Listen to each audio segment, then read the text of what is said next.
is going on, guys? JD from New York here, and this is WWE Off The Script. This is episode number 55, part number 2 for your Saturday morning, week ending March 8th, 2015. Like I always say, week in and week out. If you don't know it by now, get with the fucking program, my friend.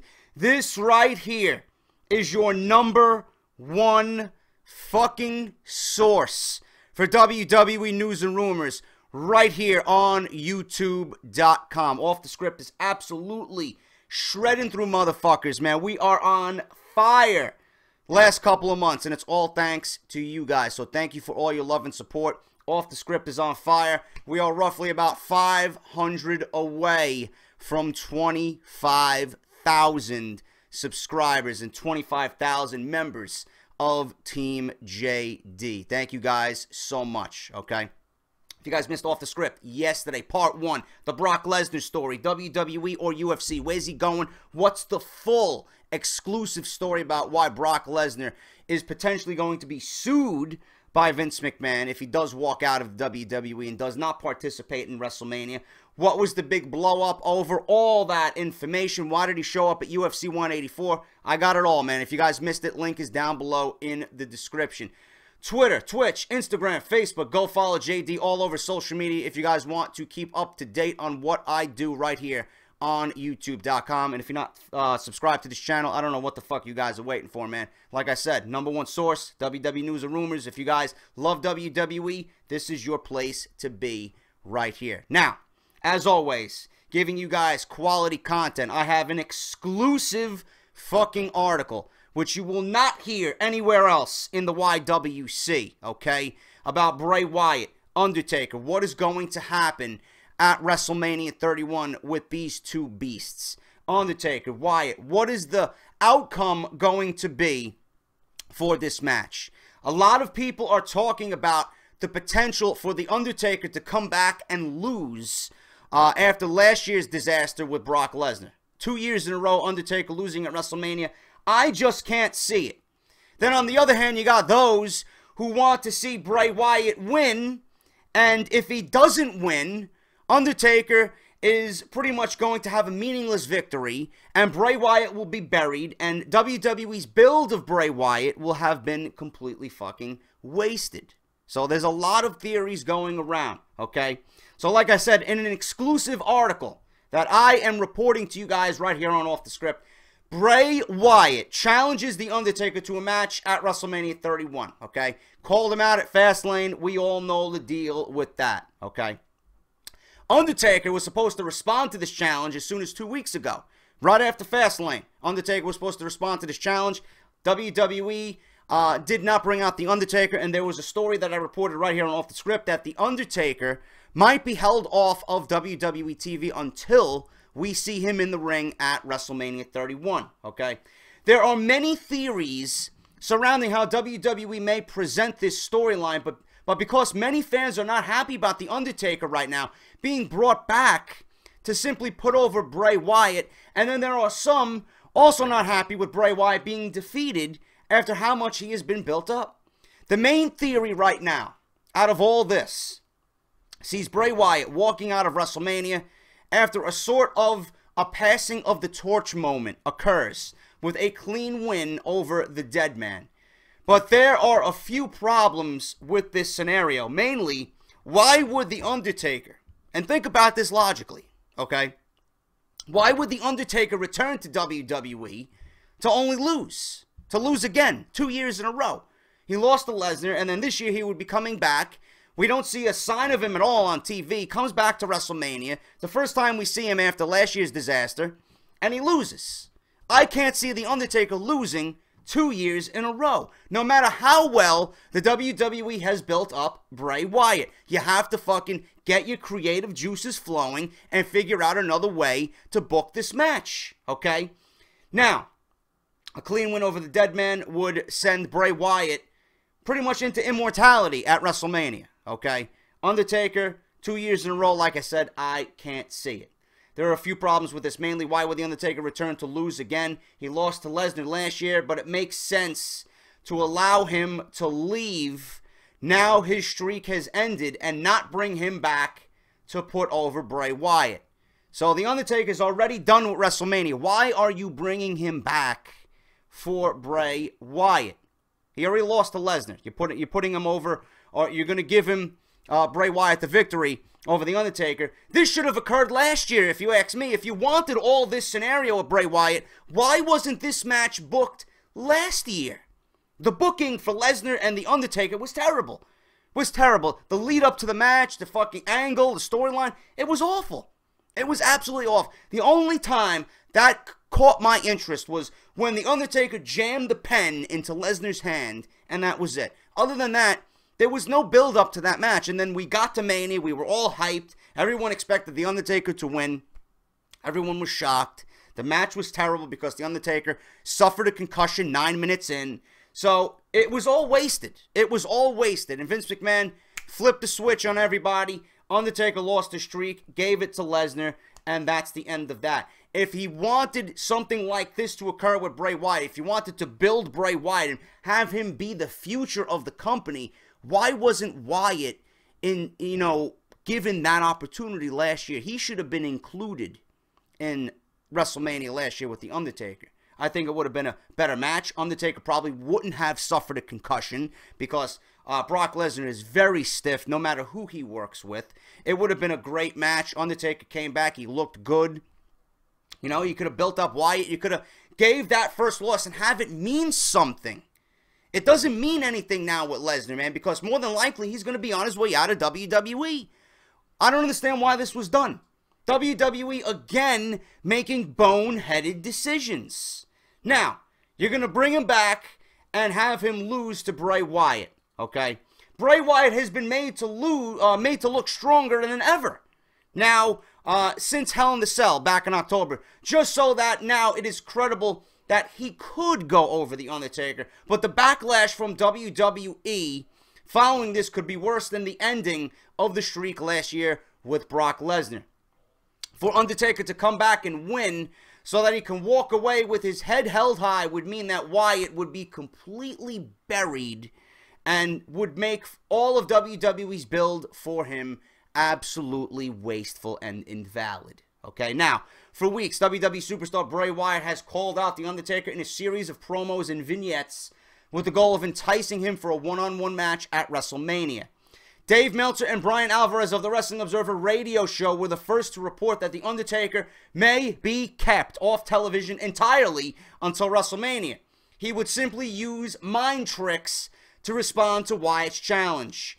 The 5-point preview for Monday Night Raw on March 9th is teasing that Undertaker may be in fact appearing live on the program, though.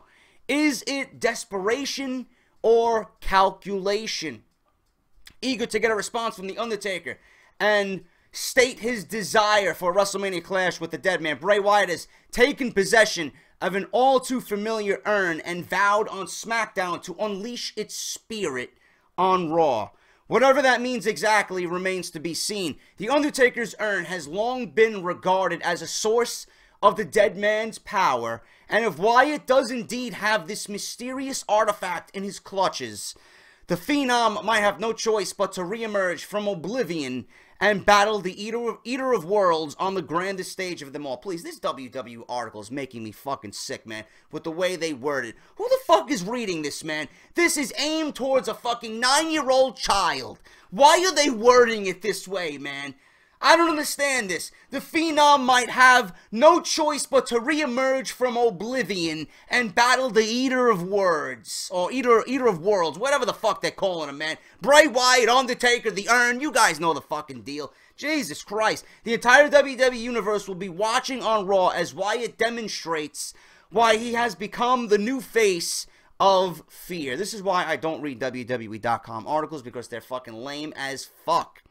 Undertaker hasn't been seen on WWE programming since having his 21-0 winning streak snapped by Brock Lesnar at WrestleMania 30, which you guys all know and understand. Now, I don't know what is going to happen with this, man. This is where WWE Creative has to really get the juices flowing. Do I want to see The Undertaker lose at WrestleMania? At this point, I don't care, man. Whatever is going to build Bray Wyatt's stock in the WWE for a brighter future. Do I see The Undertaker losing 2 years in a row? I don't know, man, because I really don't know where WWE's going with this. He could lose, and it would mean really nothing. It's The Undertaker. Undertaker can take a loss, man. It's already over. It's done with. The streak is done. He could lose and drop to Bray Wyatt, and it would mean nothing, man. It would do wonders for Bray Wyatt because he beat The Undertaker, man. He beat a weak and frail Undertaker after last year's WrestleMania. They could build on that, right? But I personally do not see the WWE booking The Undertaker to lose 2 years in a row.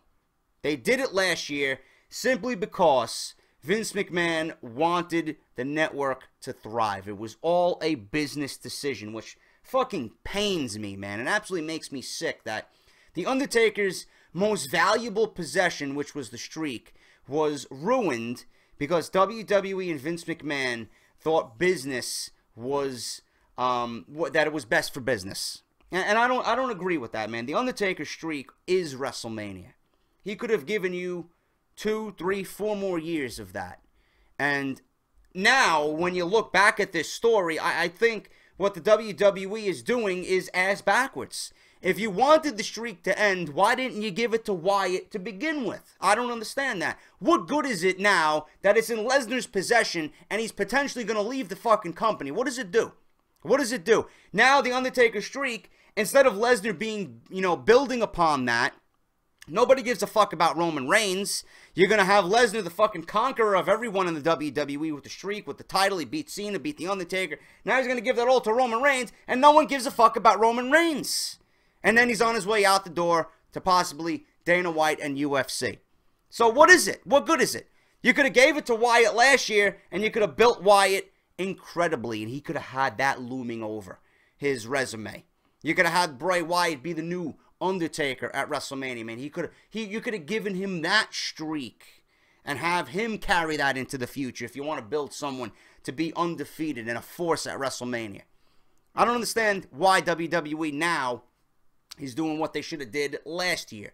But like I said, I don't see The Undertaker personally.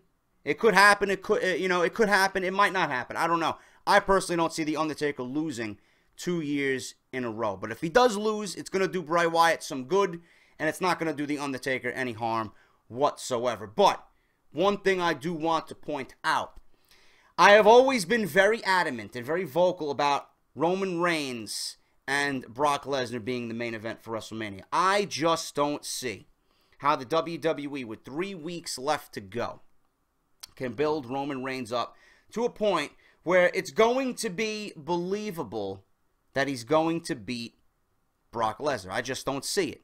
I just don't see it. So, if you have The Undertaker at WrestleMania already and you want to extract some revenge, and if you're WWE creative, why not have The Undertaker screw Brock Lesnar out of the main event, out of the world title?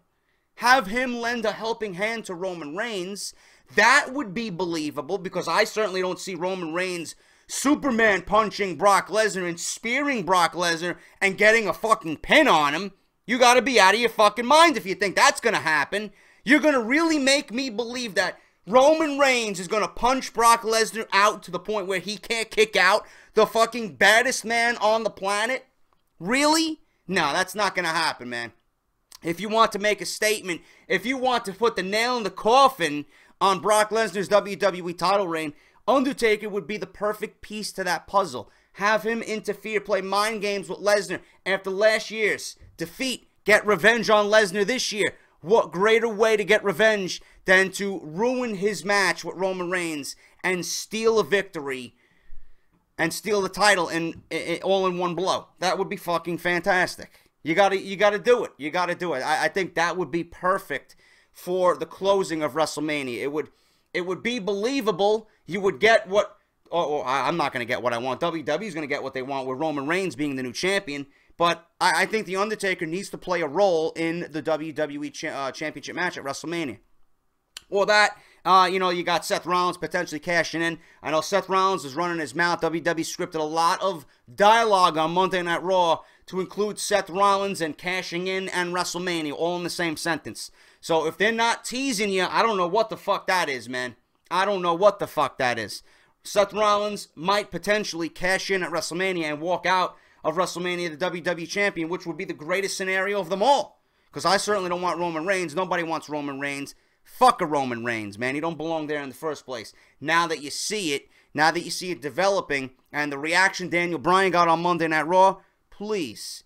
You see it every week that the WWE has rushed this decision and made the wrong decision with Roman Reigns. I just don't see Roman Reigns making you and I and everyone else watching WrestleMania believe that he can Superman punch Brock Lesnar and get the 1, 2, 3. It's not going to happen. Not going to happen. So I think The Undertaker should play a vital part in the ending of that match if they want to use The Undertaker properly and get revenge for last year. Samoa Joe. I reported Samoa Joe. I think this is Samoa Joe. Yeah, this is Samoa Joe. I reported about Joe going to Ring of Honor, okay? Was he WWE bound? We didn't know. We knew Triple H wanted him. We knew Steve Austin was putting in a very, very good word for him and telling WWE, listen, you got to sign this kid, man. What the fuck you waiting for? You know, Vince McMahon doesn't take kindly to TNA talent, especially TNA talent that are 35 years or older, which Joe is, okay? Now, not long after his departure from TNA, Samoa Joe made a splash with a return to the minor circuit by signing a short-term deal with Ring of Honor. Joe was part of its 13th anniversary spectacular and will likely feud for the Ring of Honor World Championship with Jay Briscoe at some point. According to Dave Meltzer of the Wrestling Observer, Joe will end his stint with Ring of Honor sometime around April 25th. After that, he'll likely be on his way to World Wrestling Entertainment. Meltzer appeared on the Wrestling Observer radio show and noted the following, the belief, and I quote, the belief is, I don't know what the whole thing is, but there's a WWE component to it. He's going to be doing his indies, and there's going to be something with WWE. Whether it's NXT, whether it's, I've heard several different things talked about, and I don't know if anyone really knows. I don't know if it's a signed contract. The point is, he is, in theory, WWE bound in some way, shape, or form, or at least attempting to be WWE bound, or even NXT bound, or something along those lines, says Dave Meltzer. He also noted, in all likelihood, it will not be a New Japan involvement. As if it were, he could have done it while a part of Ring of Honor. The potential move with Joe and WWE adds meat to the rumors that circulated recently claiming WWE was interested in bringing in Joe in some fashion. It's unknown at this time what his role would be, but at age 35, Joe would be one of the oldest veterans in NXT if he was indeed sent there. With the way the current developmental system works, it is unlikely any new WWE signee would go straight to the main roster unless a special exception was made. Joe spent nearly 10 years in TNA with one stint as its world champion, and multiple TNA stars were upset about his departure. Last week, former WWE champion CM Punk teased the world that they could see one more match between he and Joe, though it appears that it won't come to fruition anytime soon. Joe, according to Dave Meltzer of the Wrestling Observer, on his way to WWE in some way, shape, or form, whether that's a main roster debut or an NXT debut. Either way you look at it, Joe is potentially, not confirmed yet because even he doesn't know, and I'm not going to say anything if Dave Meltzer is not going to say anything, but I do have a hunch that Joe is going to be on his way to WWE, whether that's with NXT or WWE main roster. That remains to be seen. But if Joe is in WWE, good things are coming, man. I'm going to be stoked to see one of the most talented wrestlers right now in the world on WWE TV. And if WWE brings him to NXT, they might have the greatest assembled roster right now in years for their company, man. Especially right now in North America. It's going to be a very exciting time. And if I hear anything regarding Joe after April 25th, whether it's NXT or WWE Raw, SmackDown, I will definitely let you guys know right here on Off the Script, all right? There had been rumors of an NXT ladder match, speaking of NXT, at WrestleMania 31, but with the WWE confirming the Andre the Giant Memorial Battle Royal this week and announcing the Intercontinental title ladder match, the NXT ladder match obviously won't be happening. NXT's involvement at WrestleMania was said to be a wait-and-see situation. At last word, it's possible that some NXT stars do get put into the Andre the Giant Memorial Battle Royal. Nobody fucking cares, okay? I hate it. It should never even been happening. I just wish the WWE would get rid of it altogether. All right. John Cena versus WWE United States Champion Rusev is considered a lock for WrestleMania 31 after this week's Raw. A gimmick or stipulation for that match should be announced very, very soon. Moving on, CM Punk had his first live MMA scrimmage on March 2nd. His coach, Duke Rufus, claims that Punk has come a long way during his training, has great potential, and exudes the will to be great. Punk famously left WWE and the world of professional wrestling in 2014. He then signed with Dana White's UFC Mixed Martial Arts promotion in December of the same year and began training for his upcoming debut bout late in 2015. While he will not officially fight for the company until the fall, more than likely, he is going to be going through scrimmages and sparring fights up until the first official bell to prepare himself for UFC battle. According to Rufus, Punk did well in his first scrimmage against 4-0 professional welterweight Craig Eckelberg. He claims he has some things to tighten up and work on, but that you can teach skill, but you can't teach will, which Punk has enormous amounts of. Punk and Rufus were showcased on Instagram, Rufus's Instagram account, pictured together after their scrimmage. So if you guys want to go check that out, you can go do that as well on Instagram, all right? So Punk, scrimmaging, I think Punk is going to be successful, man. Like I said, I don't want to talk about Punk until his fight is officially announced. I think he's going to do well. Everyone and all eyes from all over are going to be watching that motherfucker fight in UFC. I wish him the best of luck, and I'm going to be definitely involved with CM Punk and following his UFC future, man. It's going to be very exciting for us CM Punk fans. In a statement released on March 5th, WWE confirms that SummerSlam will be held officially at the Barclays Center in Brooklyn, New York. As previously reported, WWE had to move venues when it was announced that New Jersey's Izod Center would be closing indefinitely in March, and it seems as if Barclays Center will now house the annual August pay-per-view. I am not sure if I'm going yet. A lot of people have asked me.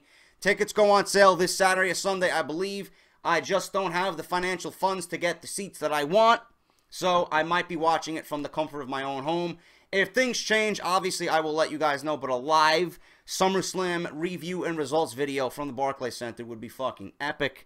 But right now, as of this video, I am not planning to attend SummerSlam. But if you guys do go to SummerSlam, I expect you guys in the New York area, if you're going to the Barclays Center, to have your Team JD signs, man, ready for SummerSlam 2015.